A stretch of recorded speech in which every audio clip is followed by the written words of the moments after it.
can't get a break in life. I hate that damn mentality, but I can't get a break. You aren't given any breaks in life. You make them for yourself.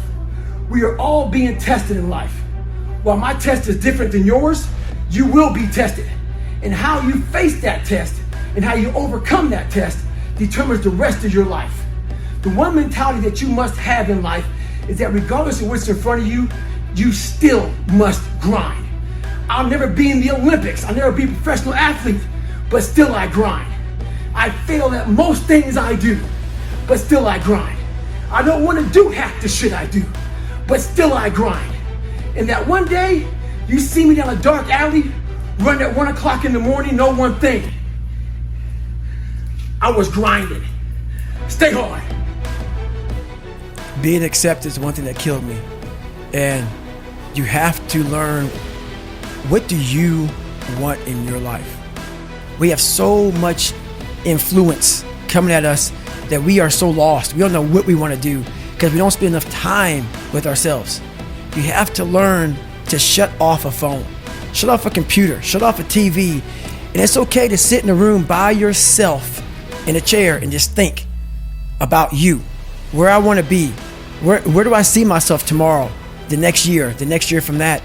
And it takes a lot of self-discipline to be able to do that nowadays, because you want to be so attached to everything. You want to be so caught up with the world. The world's moving too fast.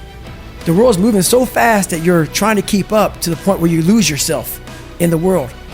So you have to take that time and go to that dark place in your mind and discover who you are. When you think about all those people to thank, we thank everybody. Got a big long Rolodex. Text people, give them a call. But there's one person we leave out. That's ourselves. We forget about all those fucking nights, single moms, single dads, fucking people out here who want to lose weight, out here grinding.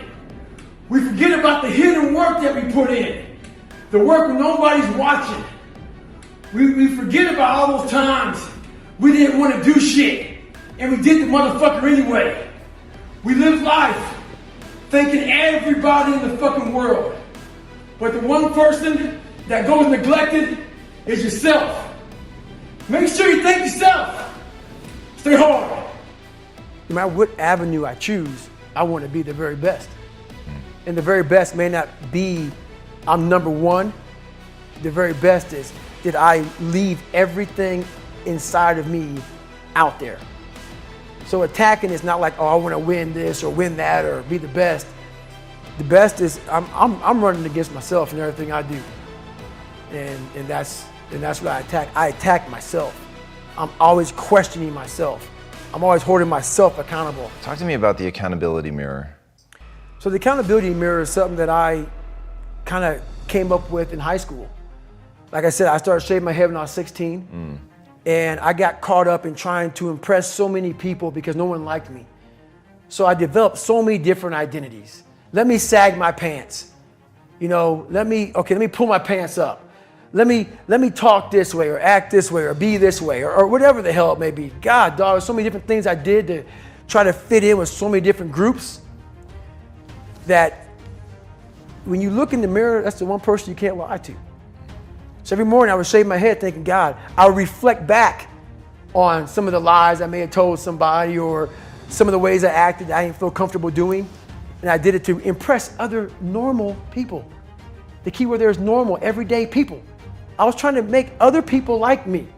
How pathetic is that? So this mirror would always tell me, my reflection would say, God, you are a pathetic man. How does that feel every day to be this way? So I would just start having myself accountable. How did I attack today? How did I attack yesterday? And if I didn't do something I was proud of, I would write down a sticky note and I would fix it. So then my senior year in high school, it was a totally different David Goggins. I wanted to sit the cool guy lunch table, man. I wanted, even though everybody was calling me a nigga all the time, I wanted to try to act like somebody I wasn't so I could fit in. And I sold my soul to the devil, trying to act like, I'm David fucking Goggins. That's who I am. And so I wrote down on a piece of paper, fuck the table. Sit by your fucking self. And that's what I did, and guess what happened? My table became a table people started sitting at. Because a whole bunch of people in that lunchroom felt exactly like I did. I had a laundry list of things that I write down in this fix. So I write it down and fix it. So one of the guys I was in training with came down to visit me. He was amazed at how I kept the same routine I had 20 years ago. Waking up early, going to the gym, getting after it, going back in the afternoon. I could tell he felt bad. So he started to explain to me why he can't do anymore. Talked about travel, talked about work. So he started asking me, how the hell do you fucking do this shit every fucking day? I said, I don't fucking negotiate with myself. Most of us come out here, we explain away why we can't do shit, and we stick in this negotiation process in our mind. You can't negotiate these things. They're definites. Stay hard. I honestly want to be considered one of the hardest men to walk the planet Earth in the history of the world. And what I mean by hard, I'm not talking about the guy who does the most pull-ups, the most sit-ups, runs the most. Just a person who's able to overcome any adversity in front of him, to figure out a way. Hardness isn't about all this physical shit, man. Yeah, it helped me get to where I'm at. But all I was doing in the whole process, the process wasn't to be ripped. It wasn't to walk around with my shirt off. That wasn't it. I knew through the physical challenges, through the physical suffering, my mind was getting stronger. I was literally doing that for a reason. I had a weak mind. All the rest just happened to come with it. I was trying to strengthen the mind to handle all the judgment that's passed on me, perceived and not. Sometimes you make it up in your own head. You know, I just want to be able to handle all of that, everything, physical, mental. I want to be perceived as that, like an old school barbarian, an old school guy that's like, God, dog, man, nothing can hurt the guy, which is why the book is titled Can't Hurt Me. I want people to have that mantra in their life. Take that with you. Take it everywhere you go in life. And if you believe that and you work towards that, callous in your mind, strengthen yourself, Can't Hurt Me is strong. In any situation, like when I was in Buzz, they beat the shit out of you. I'd be the first one to get to say, Can't hurt me, motherfucker. And they were beating the hell out of me. But you say that enough to you. False motivation becomes fucking real motivation after a while.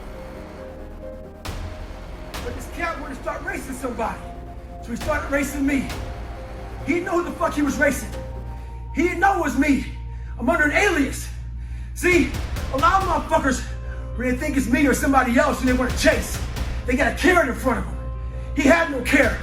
It was him versus him. I'm under some fucking initials. He wanted to test my resolve. He wanted to test my ability to go to limit. He wanted to see where his world ends and mine begins. This ain't no fucking game. This is my motherfucking lifestyle, son. Hey, yeah, I'm fired up. This is what I do. When someone gives you hell, make sure you push it right back and give them hell. Stay hard.